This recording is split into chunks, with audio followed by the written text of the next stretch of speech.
오늘 설명은 이런 식으로 할 건데요. 먼저 큰 돈을 벌려면 공부해야 되는 것들이 있어요. 그게 무엇이냐라고 하면 임차인의 좀 대항력 있는지 없는지 확인을 하고요. 그리고 그 임차인들의 최우선 변제금이 얼마 정도, 그리고 대항력 있는 임차인의 얼마 정도의 보증금을 우리가 인수를 해야 되는지를 여러분들이 알아야 정말 큰 돈을 볼 수 있습니다. 그리고 실제 입찰 가능한 물건 다각으로 알려드릴 건데요. 지역은 대전에 있고 지금 49%까지 유찰이 됐습니다. 13억 4천짜리가 6억 5천만 원까지 유찰됐고요. 입찰은 오늘 기준으로요, 한 달 뒤, 10월 10일에 입찰할 예정입니다. 그리고 실제 유료 경매제에서 이 물건에 대해서 예상 배당표를 짜놓은 게 있는데요. 그 예상 배당표가 실제로 맞는지, 그리고 틀리는지, 그리고 많은 경쟁자들, 우리 경쟁자들은 그 예상 배당표를 볼 건데 거기에 대해서 우리가 얼마만큼 메리트가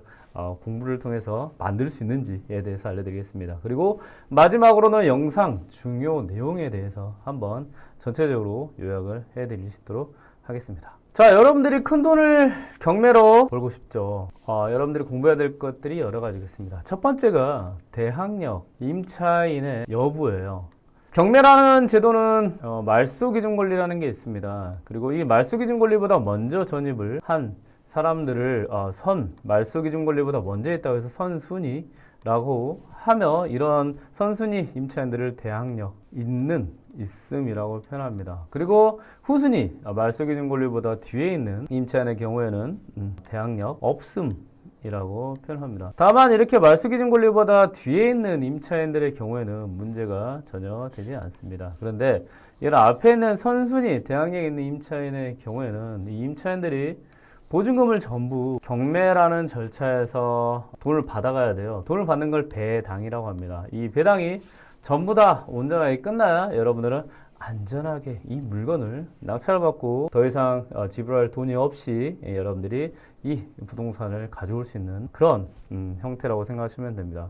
자, 그리고 두 번째는 이 대항력 있는 임차인의 최우선 변제금입니다. 최우선 변제금은 뭐냐?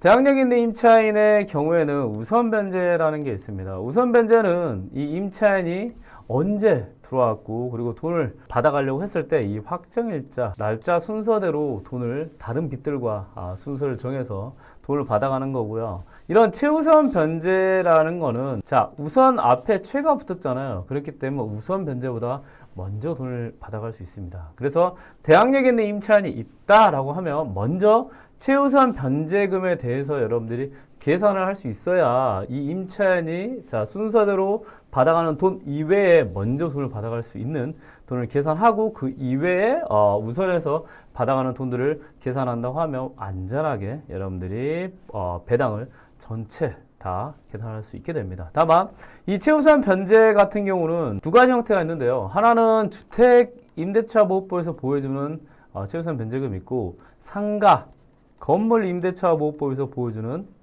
최우선 변제금이 있습니다. 이 조건이 좀 다릅니다. 그래서 여러분들은 이 두 가지를 모두 알고 있어야 돼요. 그리고 이 두 가지는 오늘 영상에서 제가 꼼꼼하게 무엇이 어떻게 차이 나는지 알려드릴 수 있도록 하겠습니다. 세 번째는 이 대항력 있는 임차인의 보증금을 얼마 정도 인수할 수 있는지를 계산할 수 있어야 돼요. 그러면 여기서 무엇이 달라지냐? 다른 경쟁자들 같은 경우는 이 계산을 경매 정보지에서 제공하는 예상배당표라는 게 있거든요. 이 예상배당표를 믿고 이 물건에 투자할 수밖에 없습니다. 그래서 이 예상배당표에 나온 보증금 금액이 크다 그러면 투자하지 못하는 그런 형상이 발생하는데요. 여러분들이 대항력 있는 임차인의 보증금을 정확히 계산해서 예상배당표보다 더 작다라고 하면 여러분들은 인수금액이 작아지기 때문에 이 물건을 다른 경쟁자들보다 입찰 들어갈 수 있고 결국은 낙찰 받을 수 있는 확률을 굉장히 높여버립니다. 그래서 대항력 있는 임차인의 보증금을 얼마나 여러분들이 인수할 수 있는지에 대한 배당 공부가 필요합니다. 그래서 여러분들이 이 세 가지만 잘 공부를 한다고 하면 정말 큰 돈을 경매뿐만 아니고 공매에서도 수억 벌 수 있는 그런 물건들을 낙찰을 받을 수 있고요. 제가 이 세 가지를 가지고 실제 물건에 대입해서 한번 설명을 해드릴 거니까요. 한번 꼼꼼히 그리고 정확히 그리고 컴퓨터로 이 영상을 보는 걸 좀 추천해 드릴게요. 이거는 거의 유료 강의보다 더 많은 정보를 담아서 제공을 해 드릴 예정이니까요. 자, 그러면 물건으로 한번 설명을 해드릴게요. 자, 이 물건 같은 경우는 지금 대전 도안동에 있는 물건이고요. 도안동이라고 하면 이제 대전에서도 좀 깨끗한 동네, 그리고 약간 신축급들이 많은 신도시 급의 동네라고 생각하시면 되고요. 여기에 지금 근린주택이 진행되고 있습니다. 자, 다가구와 근린주택 차이가 뭐냐? 근린 하면 여러분들 상가라고 생각하시면 돼요. 그래서 근린주택은 뭐다? 상가주택이다 라고 생각하시면 됩니다. 그리고 이 상가주택이 지금 약 건물 면적이 193평이면 약 200평 가까운 물건이라고 생각하시면 됩니다. 그리고 이렇게 193평까지 가까이 있으면 여러분들이 꼭 봐줘야 될 게 있어요. 여기서 한 번만 더 체크해 드리겠습니다. 여러분들은 다가구라고 하면 200평까지 건물을 지을 수 있습니다. 다만 요거 같은 게 상가주택이기 때문에 상가 면적까지 하면 200평을 넘어갈 수 있습니다. 그래서 아까 이 물건 같은 경우는 상가주택인데요. 약 193평 정도 됐단 말이에요. 그러면 여러분들이 기준을 어떻게 하냐? 다가구 같은 경우 19가구가 기준이 됩니다. 그리고 200평까지 지을 수 있단 말이에요. 그러면 여러분들은 만약에 19가구 기준에 200평이면 지금 여기 경매로 진행된 애가 만약에 10가구다 라고 했을 때 10가구인데 200평이다 라고 하면 지금 원래 9가구를 더 지을 수도 있는데 여러가지 주차장이나 이런 건축법에 대한 여러가지 제약 때문에 9가구를 다 활용을 못했잖아요. 그럼 어떻게 될까요? 건물은 200평 모두 짓습니다. 그리고 나서 어떻게 하냐? 원룸을 지어도 되는 걸 한 20평 정도 크게 한 다음에 여기를 투룸이나 3룸으로 나눠 놓습니다. 그러면 여러분들은 원룸이 월세가 30만 원이면 3룸은 얼마? 80에서 약 100만 원까지 월세가 올라갈 수 있습니다. 그래서 만약에 건물 면적은 큰데 가구 수는 좀 작다라고 하면 여러분들 꼭 뭘 본다? 세움터에서요. 건축물 대장 현황도라는 거를 꼭 확인하셔야 됩니다. 그리고 이거는 무료로 여러분들이 뗄 수 있고요. 그리고 이렇게 원룸인지 투룸인지 3룸인지 확인할 수 있고 이렇게 확인하는 절차는 여러분들이 이 다가구를 가지고 큰 월세를 훨씬 더 많이 받을 수 있냐 없냐를 결정지어 주기 때문에 굉장히 중요한 포인트이고 팁이라고 생각하시면 됩니다. 자, 이 물건 같은 경우도 193평이라고 했네요. 그럼 여러분들은 뭘 보겠어요? 가구 수를 본다. 그리고 가구 수가 10개 이하다 라고 하면 건물을 지금 크게 지었구나. 그리고 이 건물 자체가 원룸이 아닌 투룸, 3룸이 될 수 있고 그리고 월세를 원룸 가격이 아닌 투룸, 3룸 가격으로 훨씬 더 많이 받을 수 있겠구나. 그렇다고 하면 투룸, 3룸이라고 하면 주변에 혹시나 학교나 초등학교나 그리고 중학교가 있다고 하면 투룸, 3룸을 이용하는 누구 수요일까요? 그렇죠. 가족, 아이를 키우고 있는 가족들이 살고 있는 가족 수요일 가능성이 높다. 그러면 전세를 빼기도 쉽다라는 것만 이해해 주시면 좋을 것 같습니다. 자, 이렇게 대전의 위치 좋은 곳에 있는 상가주택 약 200평짜리가 지금 13억에서 6억 5천까지 약 49%까지 유찰이 됐습니다. 그러면 자, 이 물건 가지고 조금 더 꼼꼼하게 디테일하게 들어가 볼 수 있도록 하겠습니다. 이 부분은 지금 이 전체 다가구에 대해서 가격과 크기 그리고 어떻게 구성이 돼 있고 그리고 여기에 근처에 뭐가 있는지에 대해서 나온 매각 토지 및 건물 현황이라는 그런 설명 부분인데요. 지금 잘 안 보이시죠? 제가 조금 더 크게 한번 보여드리도록 할게요. 자, 크게 잘 보이시죠? 여기 보시면 여러분들이 봐야 될 것들, 중요하게 봐야 될 것들이 무엇이냐라고 하면 자, 이 건물에 대한 크기 몇 층까지 있는지 자, 보니까 4층까지 있네요. 4층까지 있고 이 건물에 대한 크기와 그 다음에 여러분들이 봐야 될 걸 이 사용 승인이라는 건데요. 자, 연식이에요. 그래서 2020년 7월 8일이라고 하면 지금 2023년 9월 지금 영상 찍는 시점이 12일입니다. 그러니까 약 3년 전에 지금 사용 승인이 됐고 그리고 건물을 지금 쓰고 있으니까 약 3살 됐네요. 3살. 그러면 신축, 그러니까 새 다가구라고 생각하시면 되겠죠. 그러면 이렇게 새 다가구일 때는 여러분들이 이런 다가구를 수리하거나 그럴 이유가 없겠죠. 그리고 여기 보니까 발코니가 확장이 많이 됐네요. 그만큼 넓게 쓰려고 했다 정도 알고 계시면 될 것 같습니다. 그리고 조금 더 볼 수 있도록 하겠습니다. 여기 보니까 태양광 발전 설비도 있네요. 이것도 한 600만 원 정도. 그렇지만 매각에 포함되어 있기 때문에 여러분들이 가져올 수 있겠네요. 자, 그런다고 하면 여기에서 참고사항 보니까 현황에 어떤 초등학교가 있고 뭐가 있다. 한번 이거는 쭉 한번 읽어보시면 좋을 것 같아요. 그리고 나서 이 참고사항에 보면 빨간 글씨와 파란 글씨로 적혀 있는 데 있어요. 특히 뭐 공부와 현황, 그러니까 건축물대장에서 표시한 이런 건물에 대한 것과 현재 쓰고 있는 게 달라요 라고 있는 공부상 현황이 다릅니다 라는 문구가 있어요. 이때는 꼼꼼히 더 물건을 확인해야 된다라는 걸 알고 계시면 될 것 같습니다. 그리고 이 물건 같은 경우는 지금 7가구로 되어 있네요. 7가구라고 하면 아까 말씀드린 것 같이 193평인데 가구수가 작죠? 그러면 원룸이 아닌 투룸, 쓰리룸이 있을 수 있다. 그리고 수요를 혼자 사는 사람이 아닌 가족, 그래도 아이를 키우는 그런 수요들이 살 수 있겠다라고 하면 초등학교가 근처에 있는지 중학교가 있는지 그리고 지하철이나 여러 가지 편의시설이 있는지까지 본다고 하면 이 물건에 대해서 자세히 알 수 있을 것 같습니다. 자, 그러면 그 다음으로 한번 넘어가 볼 수 있도록 하겠습니다. 자, 그 다음에는 이제 임차인 현황이라는 건데요. 임차인이, 자, 대항력이 있는지, 아까 첫 번째, 자, 에서 말씀드린 것 같이 임차인이 말소기준 권리보다 먼저 전입을 해서 대항력이 있는지, 없는지를 확인하는 란입니다. 자, 여기서 보면 이 빨간 글씨가 있는데요. 자, 고광규라는 분이, 자, 대항력이 있다고 나와 있고요. 백광호라는 분도 빨간 글씨로 되어 있어서 대항력 있는 걸로 보입니다. 그리고 이은혜라는 분도 대항력 있는 걸로 보이고요.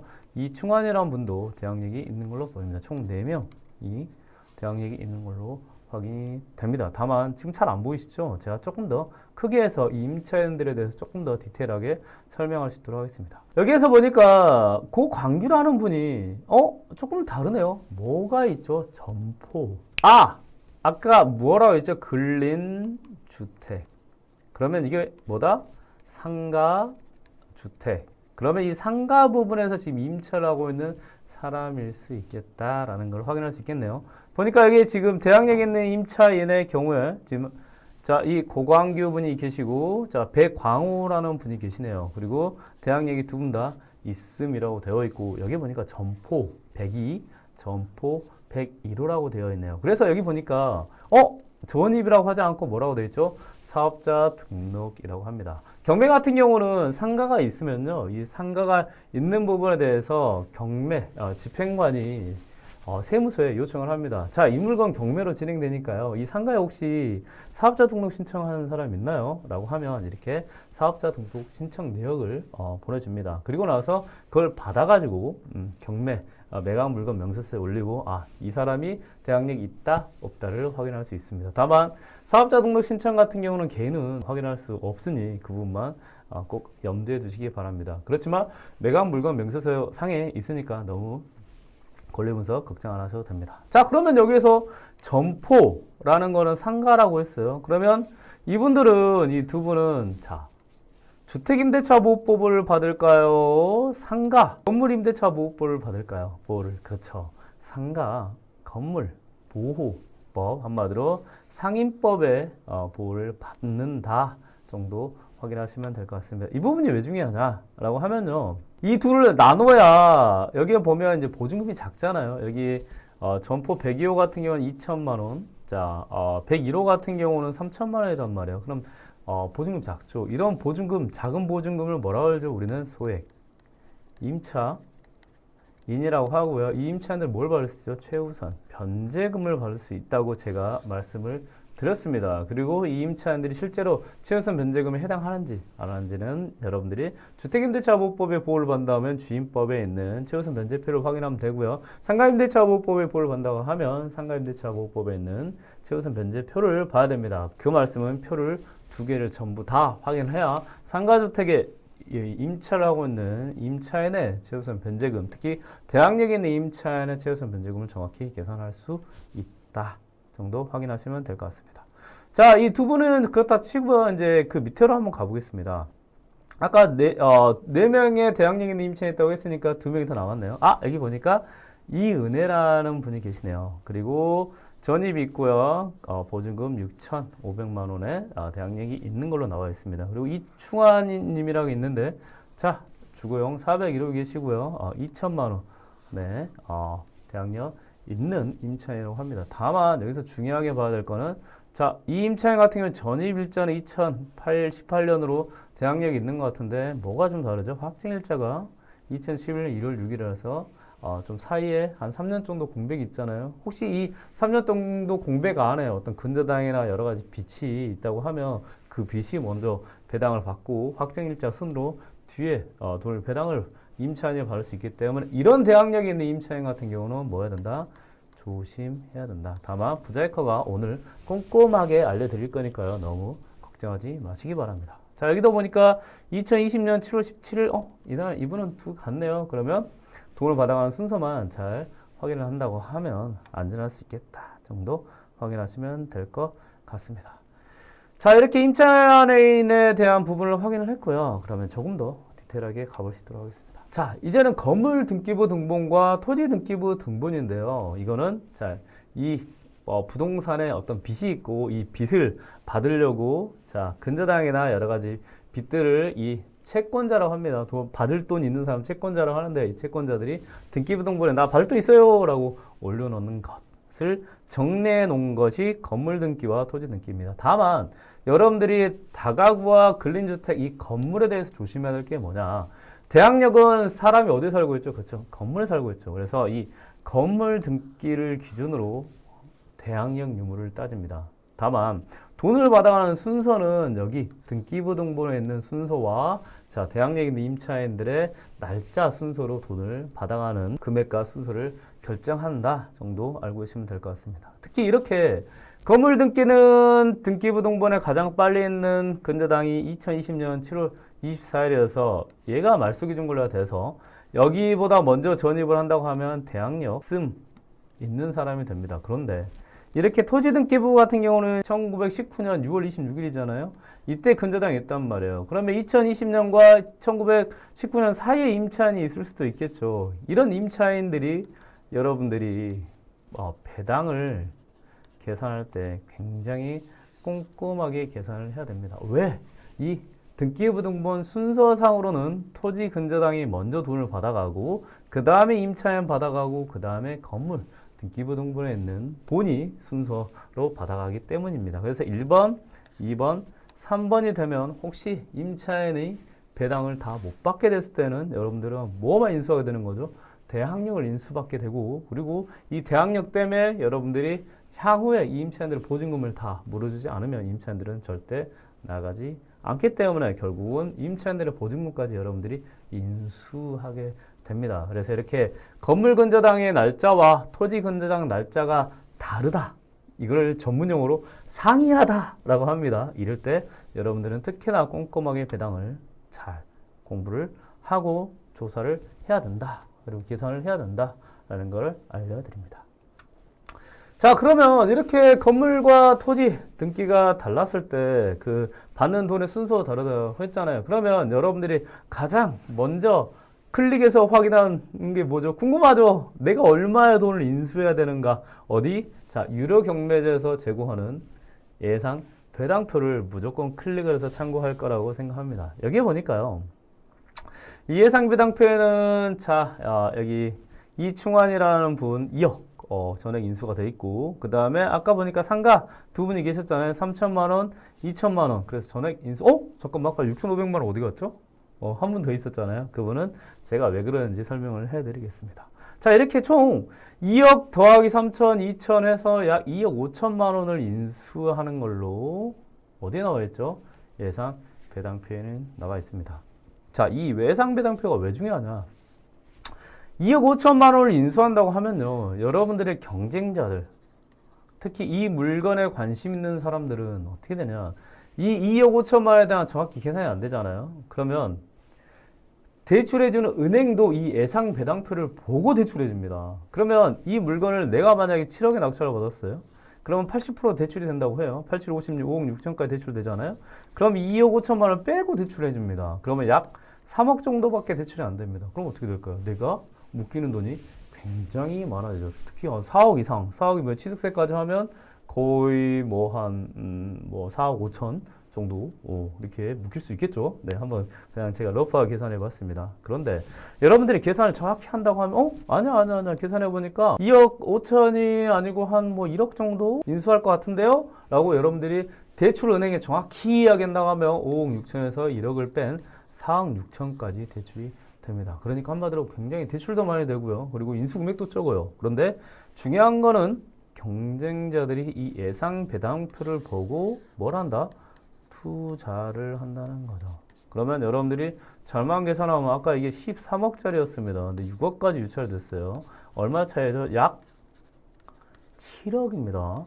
7억 차이에 나는 다가구를 좋은 가격에 낙찰받을 수 있는 지금 기회가 열려 있는 겁니다. 그러면 이런 거는 지인들이나 예전에 제 경우나 여러 가지를 보면 굉장히 4억에서 5억까지도 돈을 벌 수 있는 그런 입찰가만 잘 선정한다면 여러분들은 한 방에 경매를 통해서 좋은 다가구를 싸게 낙찰받아 버립니다. 이게 여러분들이 뭘 해야 되는 이유일까요? 경매를 공부하는 이유입니다. 1년 공부하고 나서 5억 벌면 좋은 거 아닌가요?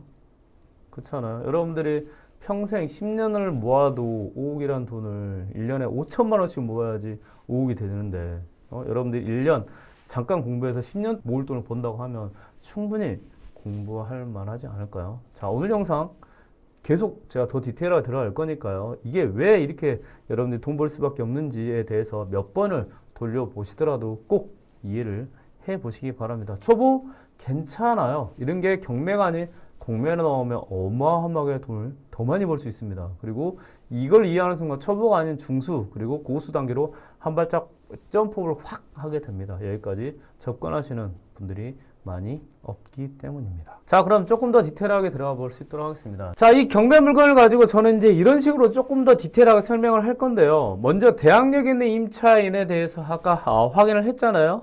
확인을 한 거에 대해서. 그리고 두 번째는 배당 순서. 자, 소액 임차인의 최우선 변제금은 얼마까지 받을 수 있는지를 확인해 드리겠습니다. 근데 저 물건 같은 경우는 뭐였죠? 상가와 주택이 같이 있는 공존하는 그런 물건이었단 말이에요. 그러면 최우선 변제 금액도 뭐예요?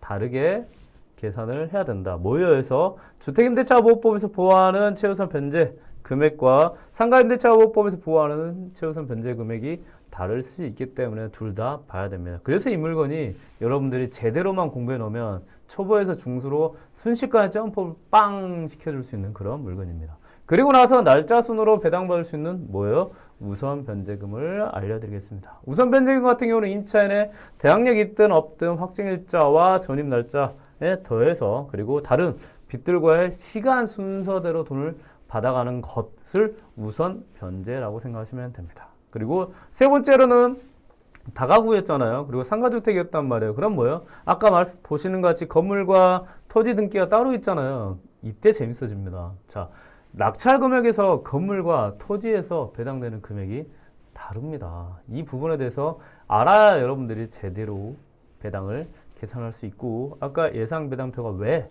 틀렸고 왜 여러분들한테 기여가 되는지 알 수 있습니다. 그리고 이제는 대항력 있는 임차인의 배당을 다시 한번 계산해서 얼마 정도를 정확하게 인수해야 되는지 정확히 알려드리고요. 그리고 인수해야 하는 임차인의 보증금까지 한번 확인할 수 있도록 하겠습니다. 그리고 경매에서 제공하는 예상 배당표와 인수금액이 얼마나 차이 나는지 그리고 이런 물건들이 많습니다. 제대로 한번 공부해 보세요. 그리고 입찰 금액 산정에 적용되는 요소들을 한번 부자이커가 해봤습니다. 이거는 다른 경쟁자들하고 얼마나 어떻게 차이가 나는지에 대해서 알려드리겠습니다. 그리고 나서 결국 입찰 금액을 산정을 한다고 하면 얼마나 저런 물건을 싸게 낙찰받을 수밖에 없는지를 이해하실 거라고 생각합니다. 자, 먼저 대항력 있는 임차인을 한번 확인을 해봤는데요. 아까 보시는 것 같이 저희가 순서를 한번 나눠봤습니다. 여기서 보면 1번, 2번, 3번, 4번입니다. 자, 1번에서 2번은 점포에 있는 상가임대차보호법에서 보호를 받는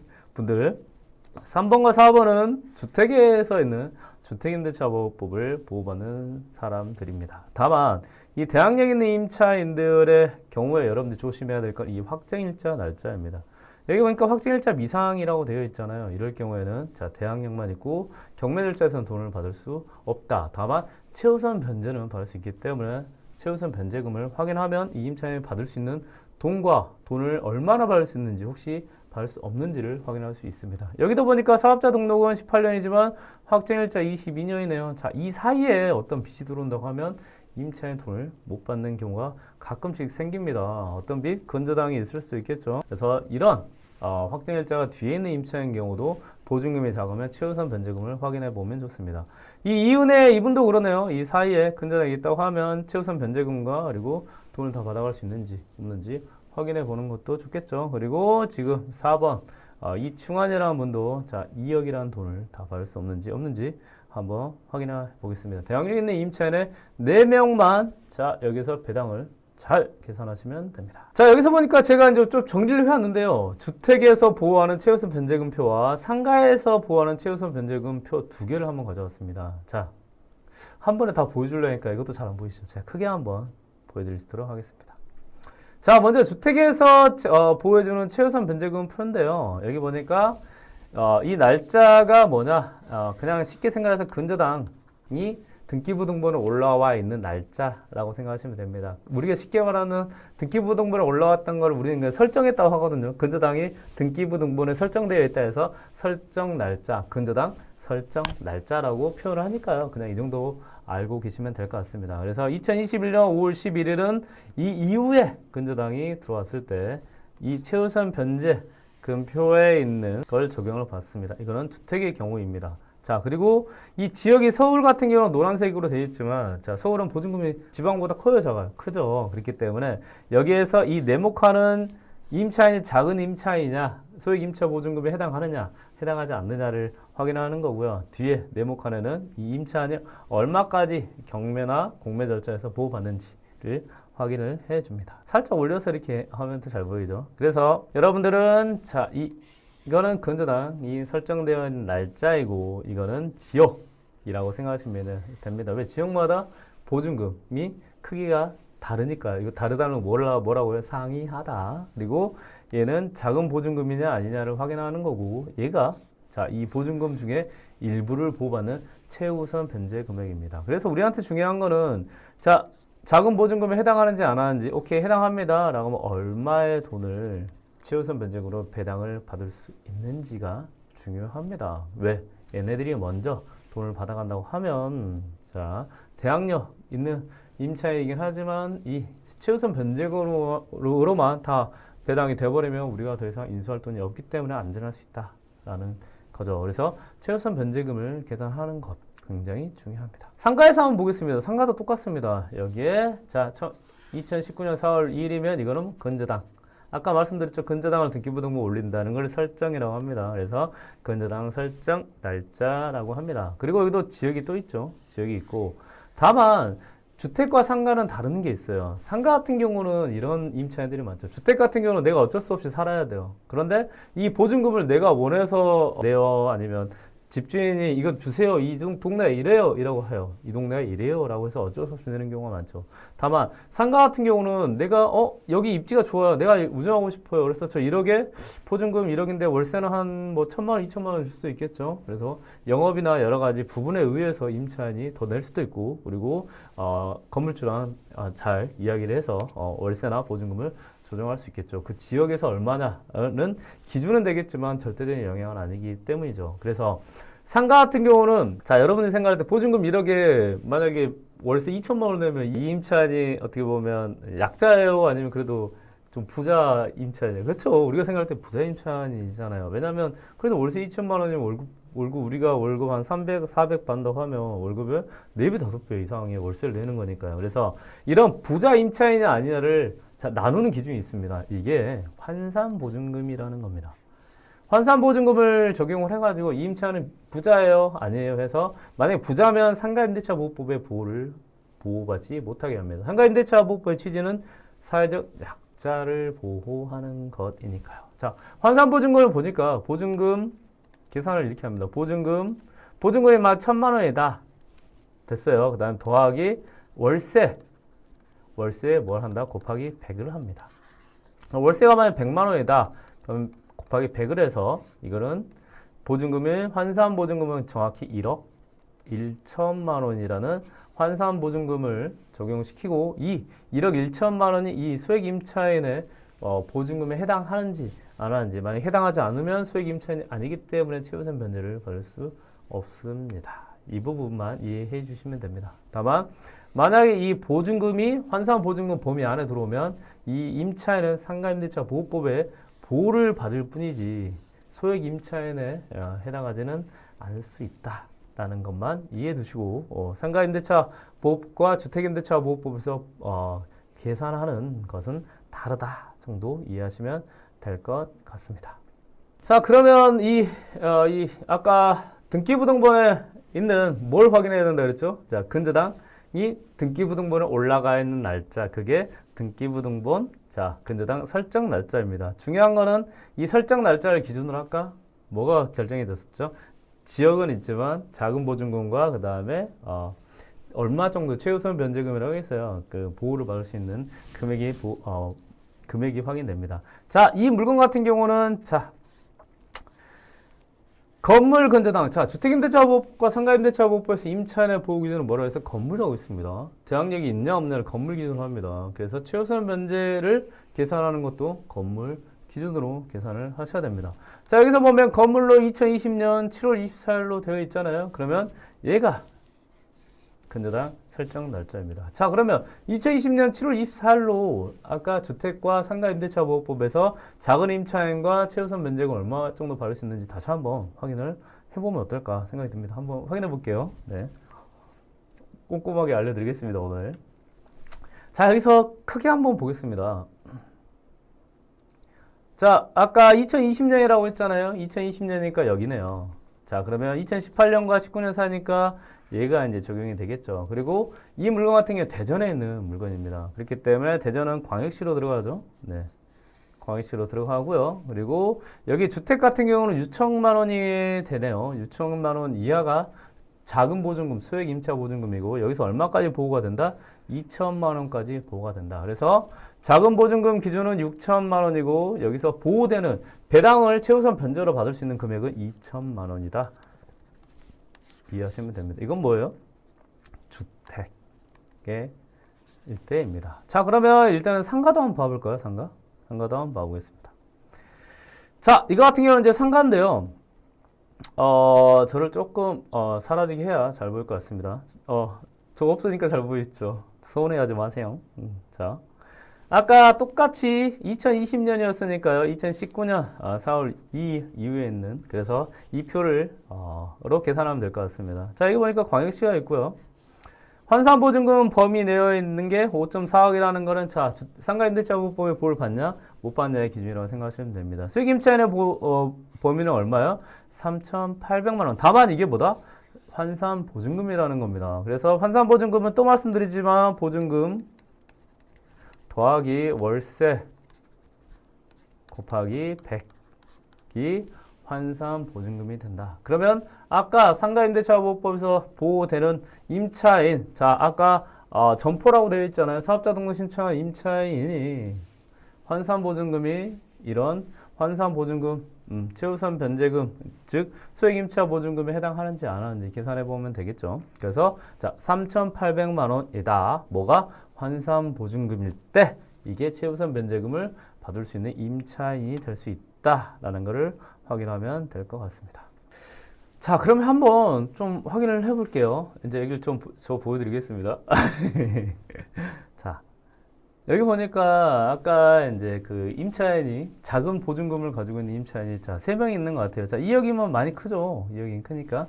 자, 2천만 원, 3천만 원, 6,500만 원 있었네요. 자, 아까 이 사업자 등록 임차인 같은 경우는 점포였기 때문에 환산보증금이라고 했죠. 자, 계산 한번 해보겠습니다. 보증금 2천만 원 더하기 월세 50만 원이죠. 50만 원 곱하기 뭐예요? 100. 그러면 이게 얼마예요? 5천만 원. 그렇죠. 5천만 원이 되는 거죠. 그러면 얘는 얼마다?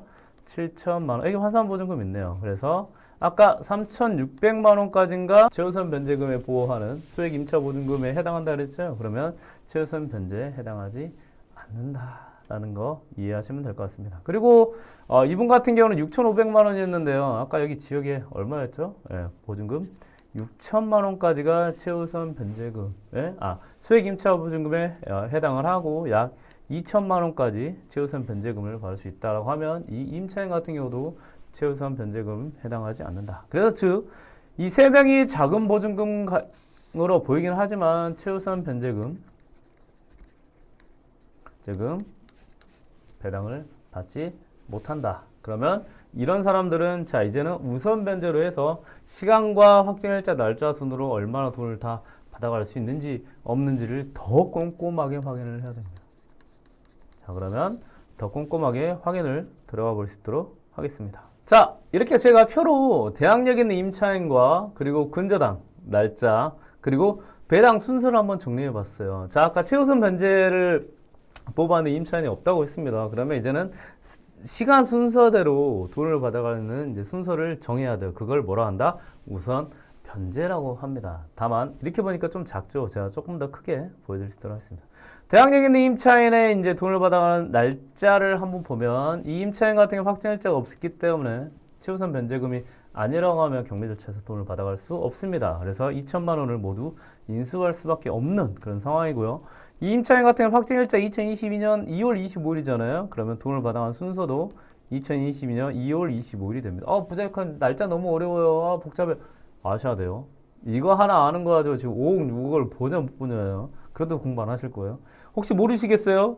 저 여자라서 남자라서 그럼 배우자분 데려오신 남자친구 여자친구 데려오시든 꼭 아셔야 됩니다. 무조건. 아니면 인형 하나 놔두고 대화를 하면서 꼭 이야기를 하세요. 자 그리고 자 이분 같은 경우는 2021년 1월 6일 이것도 2021년 1월 6일에 배당 받을 수 있는 순서가 되고 이 임차인 같은 경우는 전일과 확정일자가 같네요. 그래서 이 임차인은 2020년 7월 14일이긴 하지만 전입 날짜 그 다음날 0시부터 대항력이 발생을 하기 때문에 여기서 플러스 1에서 7월 15일에 돈을 받아온 순서가 된다 정도만 알고 있으면 될 것 같습니다. 네. 자, 그리고 나서 이제 경매에서 근저당을 한번 볼게요. 아까 보니까 2022년, 21년, 20년 이렇게 돈을 받아온 순서가 있었다고 했잖아요. 자, 이 건물 등기부에 있는 빚은 보니까 2020년 7월 24일 기준으로 돈을 받아가는 순서가 생기는 거고요.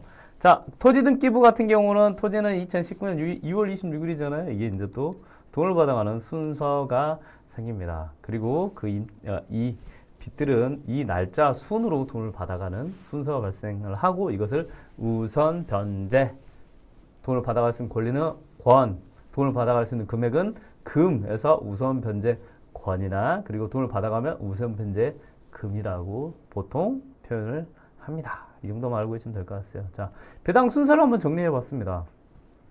자, 토지 근저당 날짜가 보니까 2019년 6월 26일이어서 얘가 1번이 되네요. 1번 적어놨죠. 1번이 되고요. 그 다음 순서 보니까 이충환 님이에요. 여기서 이제 플러스 1하면 7월 15일이니까 24일하고 차이 나서 두 번째 순서가 중요하니까요. 날짜보다 순서가 중요합니다. 자, 두 번째로 이충환 님이 돈을 다 이제 받아가는 거네요. 자, 세 번째 보니까 뭐예요? 건물 근저당이네요. 2020년 7월 24일이고 그 이후에 이제 네 번째가 1번부터 3번까지 이분들은 이제 어떻게 그냥 뒤네요. 건물이든 토지든 해갖고 가장 뒤에 돈을 받아가는 순서가 되네요. 자, 이것만 알고 오시면 됩니다. 그래서 여러분들은 이 배당 순서가 뭐다? 우선 변제 순서다. 이거는 여러분들이 꼭 아셔야 됩니다. 이거를 배우려고 여러분들이 경매에서 초급, 중급, 고급까지 배우시고 이걸 알아야 여러분들이 공매에서도 배당과 똑같은 절차인 배분해서 굉장히 큰 돈을 벌어버립니다. 믿으십시오. 부자의 글을. 이렇게 공부하시면 됩니다. 그 다음으로 가볼 수 있도록 하겠습니다. 자, 여기에서 이제 여러분들이 중요한 사항이 있어요. 뭐냐? 아까 말씀드린 같이 건물이 있고 토지가 있다고 했잖아요. 자, 근린주택과 다가구 같은 경우는 건물 등기부 등본, 토지 등기부 등본 어떻게 보면 따로 있잖아요. 자, 여러분들이 그냥 이것만 하시면 돼요. 건물에 있는 빚은 건물에서 낙찰된 금액에서 돈을 받아가는 순서를 정하고 토지에 있는 빚은 토지에서 받아가는 순서에 의해서 돈을 받아가는 순서를 정하면 된다. 다만 임차인의 대항력은 건물과 토지에 다 해서 돈을 받아가는 순서를 정하면 된다. 그러면 아까 말씀드린 토지에 있는 빚은 뭐예요? 토지에서 낙찰된 금액에서 돈을 배당받고요. 건물에 있는 빚은 건물에 있는 금액에서 돈을 받아가면 됩니다. 그런데 우리는 헷갈리잖아요. 뭐가 헷갈려요? 자, 이 금액이 얼마요라는 게 건물과 토지를 합쳐서 보통 금액이 나와요. 자, 건물 5억, 토지 5억이에요. 그러면 얼마야? 자, 건물 5억, 토지 5억. 이게 지금 빨간 거, 파란 박스 나눠 놓은 거고요. 자, 이거 합쳐서 얼마요? 10억입니다. 라고 이거를 감정평가라는 걸 하죠. 그래서 건물이 5억인데요. 누군가가 빚이 5억이 있어요. 그럼 5억에서 받아가고. 건물이 5억인데요. 건물에서 빚이 8억 있어요. 그러면 이 8억을 다 받아가는 것이 아닌 건물 5억에서만 받아가고 나머지 3억은 다른 채무자의 다른 부동산을 가지고 또 돈을 받아간다. 이렇게 생각하시면 됩니다. 자, 중요합니다. 건물은 건물에서만, 토지는 토지에서만, 다만 임차인은 전부에서. 그래서 순서를 한번 정해보면 됩니다. 자, 그러면 자, 토지에서 빨간 박스는 감정평가 금액. 자, 이거 지금 토지 유찰되기 전 토지가 6억 2천이에요. 자, 건물도 유찰되기 전 건물이 자 5억 3천인데 아까 보니까 건축물 대장이 없는 제시외 해가지고 발코니 있고 뭐가 많아요. 그래서 이것까지 하면 약 7억 3천 정도 될 것 같아요. 라고 감정평가를 합니다. 그런데 우리가 이거 감정평가 100%에 낙찰받는 게 아니잖아요. 가격이 얼마요? 뭐 70%가 될 수도 있고 50%가 될 수도 있겠죠. 그러면 50%에 낙찰받았다면 건물은 뭐예요? 6억 2천짜리가 얼마? 3억 1천에? 토지죠, 토지. 토지가 3억 1천에 어때요? 낙찰된 거고. 건물은 아까 5억 3천이라고 하면 내려갔겠죠. 얼마예요? 이것도 50% 감가해서 이거는 뭐 2억 7천 정도 이렇게 낙찰 금액 대비 토지 금액이 얼마 정도의 비율로 받을 돈을 가지고 있는가를 여러분들이 이 비율을 계산할 수 있는 것, 이게 여러분들이 이제는 중수 이상 고수로 한 발짝 갈 수 있는 굉장히 중요한 것입니다. 이거를 부자이커가 또 계산해 드리겠습니다. 자, 그래서 여러분들이 중요하게 봐야 될 거는 토지, 이 빨간 박스는 토지가 얼마입니다 라고 가격을 매겼고, 이 파란 박스 두 개는 건물이 얼마입니다 라고 가격이 매겨졌다. 그리고 토지에 있는 빚들은 토지에서 돈을 받아가고 건물에 있는 빚들은 건물에서 돈을 받아간다. 다만 대항력에 있는 임차인의 경우에는 자, 임차인들은 건물과 토지 합쳐놓은 순서에 의해서 돈을 받아간다. 다르죠? 네, 이것만 여러분들이 이해하시면 됩니다. 이게 원칙이고 나머지는 조금씩 달라지긴 하지만 이것만 여러분들이 이해하시면 굉장히 배당이 쉬워집니다. 자, 그러면 제가 한번 계산을 해봤어요. 계산을 해봤거든요. 그러면 건물과 토지에서 계산되는 금액이 얼마 정도 있는지, 자, 그러면 낙찰 금액과 감정 금액을 한번 적용해서 계산을 해봤습니다. 자, 이렇게 될 것 같아요. 자, 낙찰 금액을, 자, 먼저 감정 금액이 13억 4천이었거든요. 자, 여러분들이 이렇게 생각하시면 돼요. 13억 4,672만 4,252원 막 이렇게 돼 있잖아요. 이걸 다 하지 마세요. 천 단위에서 꼭 끊으십시오. 이게 여러분들이 배당을 굉장히 잘하게 만들어줍니다. 그리고 천 단위에서 끊어도 어차피 뒤에는 몇백 차이밖에 안 나기 때문에 오류가 몇백만 원 차이밖에 안 납니다. 오히려 천 단위 끊어서 억 단위를 여러분들 잘 계산하는 것이 중요해요. 그리고 만약에 계산했는데 뭔가 좀 꼬인다라고 하면 그 다음에 뒷것까지 계산하면 돼요. 그런데 이 배당할 때 이 천 단위만 계산하는 거 이거 굉장히 이렇게 하면 단순해집니다. 이렇게 하면요 거의 100개 중에 99개는 문제가 없을 거예요. 혹시 몰라요. 제가 하나 놨던 거. 아니야. 1000개 중에 1000개 중 1개. 1000개 중에 999개는 문제가 없어요. 1개 정도 아리까리 할 수 있어요. 네. 그래서 여러분들이 배당을 계산할 때 꼭 이렇게 계산하셨으면 좋겠습니다. 자, 감정 가격은 13.4억입니다. 이거는 억 단위를 한 겁니다. 자, 그러면 건물을 한번 보니까 13.4억에서 아까 건물이 7.2억이었고요. 토지가 6.2억이었어요. 자, 그럼 이제 비율을 확인하면 비율이 뭔데요? 전체 100%에 건물이 몇 프로 가지고 있고 토지가 전체 100%에 몇 프로 가지고 있는지 확인하는 거예요. 어떻게 확인하는데? 금액 넣으면 돼요. 얼마? 건물 가격, 토지 가격 넣으면 돼요. 자, 한번 보겠습니다. 전체 보니까 이게 13.4억이라고 그랬잖아요. 건물이 7.2억 높습니다. 이렇게 넣기만 해도 돼요. 넣기만. 이거 뭐 몇 프로니 뭐 70%니 50% 이거 하지 마요. 헷갈립니다. 여기도 보면 13.4억에 6.2억 넣으면 됩니다. 끝. 넣어서 그 다음에 대입하면 돼요. 뭐에? 낙찰 가격에 대입하면 됩니다. 가보겠습니다. 자, 감정 가격이 13.4억이고 건물이 7.2억입니다. 그러면 얘는 13.4억 분의 7.2억이 되네요. 이거를 이 낙찰 가격에 넣습니다. 그럼 어떻게 될까요? 낙찰이 자 7억에 낙찰됐다고 칩시다. 7억에 낙찰됐어요. 그리고 건물은 아까 7.2억이었고 전체 금액이 얼마야? 감정가가 13.4억이었죠. 그러면 자 낙찰 금액에서 건물 안에서 배당이 받아가는 건 얼마다? 3억 7,600만 원이 됩니다. 자 그러면 이게 또 토지로 가볼까요? 자 아까 토지가 6.2억이었고 밑에 전체가 13.4억이었잖아요. 이걸 이제 토지로 또 들어갑니다. 7억에 낙찰 받았어요? 그럼 13.4억분의 7.2억을 하면 얼마?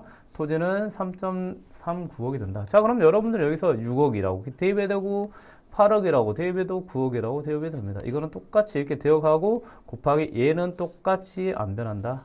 만 이해하시면 됩니다. 그래서 만약에 여러분들 낙찰 금액이 8억이다. 그러면 이 8억을 여기다 써요. 9억이다. 9억 있어요.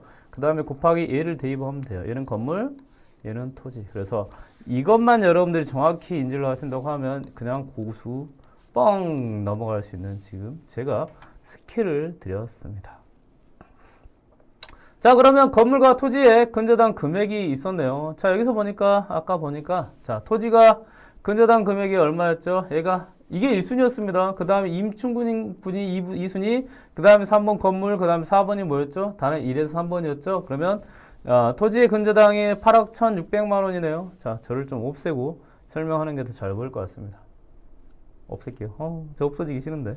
자, 8억 1,600만 원이라고 하면 아까 토지에서 토지가 3억 3천만 원 정도 배당을 받을 수 있다고 했죠? 그러면 이 토지에 있는 근저당은 이 8억 1,600만 원 분의 이 3억 3천만 원을 배당을 받아갑니다. 그럼 나머지 얼마 남았죠? 약 3억 6천만 원의 건물분이 남았어요. 자, 이 건물분은 그 다음 건물에 있는 사람들이 받아갑니다. 자, 그러면 이렇게 되죠. 토지는 이제 끝! 그럼 이제 건물 3억 6천 원이 남았네요. 자, 2순위가 누구였죠? 임차인. 누구였죠? 임땡땡이 2억 임차인이었잖아요. 이분이 이제 여기서 받아가고.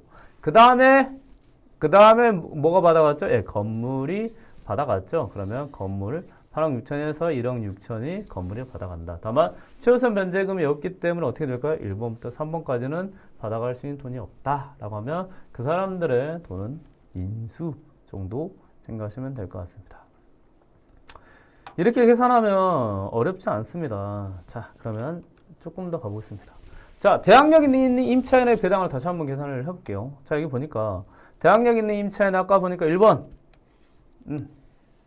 아까 순서가 2번 3번 순서가 어떻게 됐죠? 1번이 토지, 2번이 4번 이충한 임차인, 3번이 건물, 4번이 1에서 3번까지였잖아요. 그러면 1에서 3번까지 있는 사람들은 어때요? 이 보증금을 전부 인수하게 됩니다. 다만 이 은혜님 같은 경우는 자 재전입으로 해서 대항률이 지금 상실한 걸로 보이거든요. 이건 좀 여러분들이 확인하셨으면 좋겠어요. 그래서 자 권리신고사항 보니까 이거는 전입세대 열람을 한번 떼보십시오.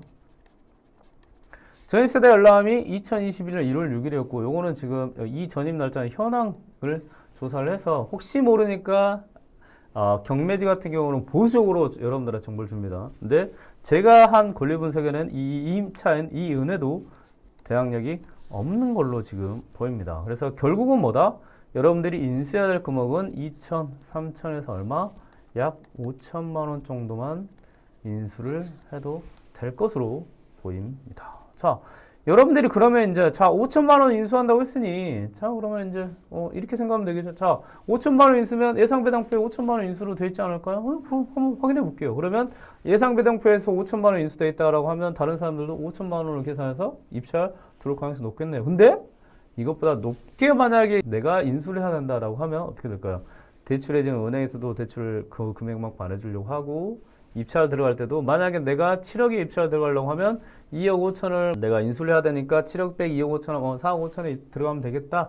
이렇게 계산으로 들어가겠죠. 그런데 여러분들이 5천만 원만 인수한다고 하면 누구는 4억 5천에 들어가는데 여러분들은 4억 6천에만 입찰 들어가면 돼요. 그럼 어떻게 돼요? 다른 사람들은 2억 5천 인수라고 생각했는데 여러분들은 5천 인수라고 생각하고 결국은 1,000만 원 더 많이 써서 얼마의 돈을 더 벌죠? 다른 경쟁자보다 1억 9천을 더 벌게 되고 그것도 계산해서 들어온 사람들입니다. 그러면 이런 물건 같은 경우는 만약에 13억짜리가 6억 5천까지 유찰됐는데 여러분들이 7억에만 낙찰받는다고 하면 얼마를 벌어요? 약 7억 정도의 돈을 벌 수 있는 기회가 있죠. 그리고 이 물건 같은 경우는 제가 위치도 한번 보여드릴 수 있도록 하겠습니다. 자, 그러면 한번 조금 더 제가 계산을 해볼게요. 이 경매에서 이제 근저당을 보니까요. 아까 말씀드린 같이 이렇게 건물이 있고 토지가 있습니다. 자, 좀 내려갈게요. 배당 순서 아까 알려드렸죠? 자, 여기서 보니까 토지 근저당이 1, 그 다음에 이충환이 2번이 2억이었습니다. 2억 다 받아가고 3번 건물 근저당 이게 또 나머지는 뭐야? 인수가 되죠. 그런데 인수라고 했지만 아까 말씀드린 대항력 없는 임차인 전입이 지금 재전입을 한 것 같아요. 그거 같은 6,500만 원을 만약 뺀다고 하면 여러분들이 인수해야 될 거면 5천만 원 정도밖에 안 된다. 그래서 만약에 여러분들이 낙찰을 7억에 받는다고 하면 건물에 대한 3억 7,600만 원이 있기 때문에 결국 5천만 원 인수구나 라고 생각하시고 접근하시면 될 것 같습니다. 자, 그러면 한번 더 정리해드리면 인수해야 하는 임차인의 보증금을 이렇게 이제 계산을 해볼게요. 자, 한번 보시면 됩니다. 확정일자 미상 1번과 확정일자 근저당, 건물 근저당 번 늦은 임차인 2번은 뭐예요? 인수해야 된다. 그 금액이 5천만 원 정도고요. 인수하지 않아도 되는 거는 재전입한 3번 이은혜님이신가요? 그래서 그리고 건물에서 배당받은 전체 2억을 다 받을 수 있을 것 같은 임차인 이충환님은 인수 제외합니다. 그래서 인수 금액은 1 플러스 2 해서 2천만 원, 3천만 원에서 5천만 원이 되는구나 라는 것을 알고 계시면 될 것 같습니다. 자, 그럼 한번 봅시다. 경매에서 제공한 해상 배당표 인수 금액은 얼마인가? 자, 여기 보이시죠? 2억 3천 2천에서 얼마? 2억 5천만 원을 인수하는 걸로 되어 있습니다. 그렇기 때문에 다른 사람들은 2억 5천만 원 인수라고 들어서 대출이나 여러 가지 부분에서도 은행에서도 이거 보고 대출해 줍니다. 예상배당표 보고 대출해 줘요. 그러면 대출도 안 되고 그리고 위험할 수 있다라는 거 한다고 하면 실제 여러분들이 잘 계산을 하면 얼마예요? 5천만 원 인수다. 얼마나 많이 차나? 2억 차이가 나버린다고 하면 이런 물건 같은 경우는 여러분들이 계산할 수 있느냐 없느냐에 따라서 굉장히 큰 돈을 벌 수 있느냐 없느냐로 나뉘겠죠. 이렇게 여러분들이 배당이라는 것이 조금 난이도가 있다고 생각하지만 어려움은 하지 마세요. 왜? 이거는 여러분들이 경매라는 절차를 통해서 돈을 많이 벌고 싶잖아요.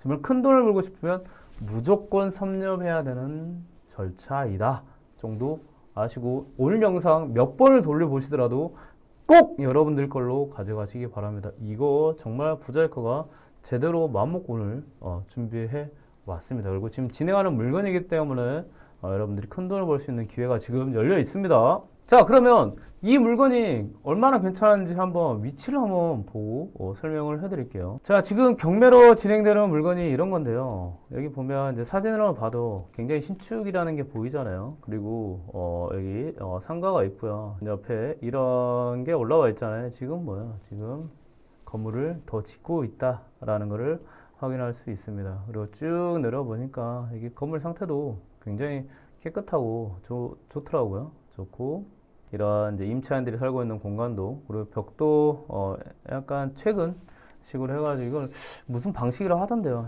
좀 약간 고풍스럽게 이렇게 한 걸로 보입니다. 자, 이 물건 같은 경우는 이 위치도 좋습니다.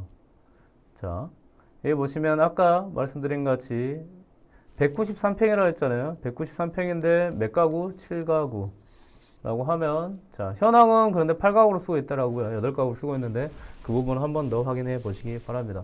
그런다고 하면 여기 이게 최소한 방이 3개 정도 되지 않을까 생각이 들어요. 그러면 가족 수요이겠다. 가족 수요는 주변에 뭐가 있어야 한다?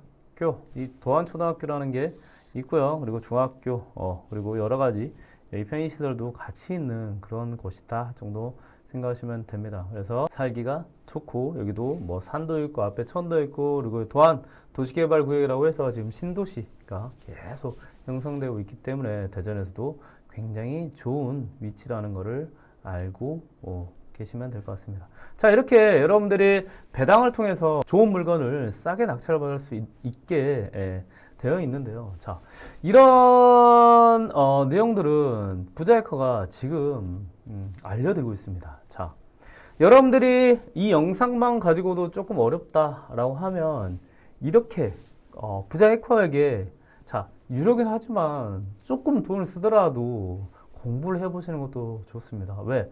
처음부터 권리 분석부터 배당 그리고 A부터 Z까지 꼼꼼하게 알려드릴 거거든요. 특히 이 권리 분석과 그리고 이 물건에 대한 시세 그리고 권리 분석을 통해서 물건에 투자할 수 있는 방법까지 꼼꼼하게 알려드립니다. 그리고 아까 말씀드린 그 다가구 건물에 대한 배당과 여러 가지 부분에 대해서도 알려드린다고 하면 여러분들이 평생 쓸 수 있는 써먹을 수 있는 그런 스킬을 그래도 유료긴 하지만 한번 배워보는 건 어떨까? 그리고 부자이커는 자신 있어요. 뭐가 자신 있을까요? 가장 쉽게 알려드릴 자신 있습니다. 그리고 지금 베스트 물건 추천반 경매편이라고 해서요. 여러분들에게 좋은 기회를 제공할 수 있도록 지금 모집 중이에요. 그러니까 이 영상 보고 계신 분들은 베스트 물건 추천반도 경매편 한번 검색하셔가지고요. 좋은 배울 수 있는 이런 돈을 벌 수 있는 정보를 배울 수 있는 좋은 강의 놓치지 마시기 바랍니다. 그리고 이런 다가구 같이 좋은 물건들도 부자이커가 찾아와가지고 물건을 추천해 드릴 거예요. 그리고 강의 안에서 물건을 가지고 권리 분석과 여러 가지 현장 조사 방법을 알려드리고 전화 임장과 인터넷 조사까지 다 맞춰서 여러분들한테 보여드리는 지금 베스트 물건 추천반이 모집 중입니다. 자, 그러면 이제는 부자이커가 이제 오늘 알려드렸던 내용 한번 전체 정리를 해 드리겠습니다. 요약을 한번 해드릴 건데요. 먼저 그 대항력에 대해서 좀 부자이커 오늘 알려드렸죠. 전체 우리 경매에서 대항력 있는 임차인 부분과 그 다음에 이런 대항력 있는 임차인의 경매에서 배당을 받을 때 어떤 순서에 의해서 받아가야 되는지 그리고 소액 임차 보증금을 여러분들이 계산을 할 때 그리고 최소한 면제금을 계산할 때 주택임대차 보호뿐만 아니고 상가 건물 임대차 보호법도 여러분들이 꼼꼼히 확인을 해야 된다라는 걸 잊지 마시기 바랍니다. 그리고 경매에서 애당 배당표가 있긴 하지만 이것들이 많이 틀릴 경우가 있다. 그렇기 때문에 여러분들이 정확하게 오늘 알려드릴 내용을 가지고 공부를 하시거나 아니면 부자이커에게 더 자세하게 배운다고 하면 정말 많은 거를 경매나 공매 절차에서 투자할 수 있고 그리고 많은 돈을 벌 수밖에 없다라는 걸 이해하시면 좋을 것 같습니다. 그리고 큰 돈을 벌기 위해서 배워야 할 내용들 오늘 많이 알려드렸죠. 자, 우리 임차인의 대항력과 최우선 변제금 여러 가지 부분을 제 영상에서 꽉꽉꽉 담아드렸으니까요. 오늘 내용 꼭 놓치지 마시기 바랍니다. 자, 오늘 내용 마음에 드셨어요? 자, 이렇게 부자이커가 정말 실제 진행하는 물건으로 그리고 여러분들이 공부해야 될 내용을 가지고 꽉 가져와서 한번 일목정연하게 정리해가지고 여러분들이 이해할 수 있도록 그리고 이해해서 정말 투자에 적용할 수 있도록 도와드리도록 하겠습니다. 자, 오늘 내용 좋았으면 자 좋아요 그리고 이런 좋은 내용 계속 받아보시고 싶으시면 자 구독 그리고 알림 설정 부탁드리겠습니다. 자, 지금까지 부자이커였습니다. 감사합니다. 참. 부자이커가 팁 하나 더 있는데 안 알려드렸어요. 자, 이거 알려드릴게요. 자, 이 사진에 보시면 이 물건, 자, 여기, 태양광 발전 시설 있잖아요. 이게 2020년 그리고 2015년 그 이후부터 태양광 발전해가지고 어떤 요금이나 여러 가지 혜택을 많이 줬어요. 그래서 이런 태양광 발전 자체가 건물에 부착되어 있는 경우가 많은데요. 이런 부분은 여러분들이 이 태양광 발전이 임대로 쓰고 있는지 아니면 건물주가 이 태양광 발전 샀는지를 확인하시려고 하면요. 이 근처에 있는 한국전력공사 있잖아요. 거기에 전화해 보시면 굉장히 자세하게 그리고 꼼꼼하게 알려드리니까요. 너무 걱정하지 마세요. 그냥 물어보시면 됩니다. 그리고 혹시나 임야 이런 데 보면 태양광 발전소 많이 있잖아요. 그런 임야 낙찰받고 싶으시면요. 그때도 꼭 한전에 전화하셔가지고 물어보시면 됩니다. 별거 아니니까 너무 걱정하지 마시기 바랍니다. 지금까지 부자였습니다. 감사합니다.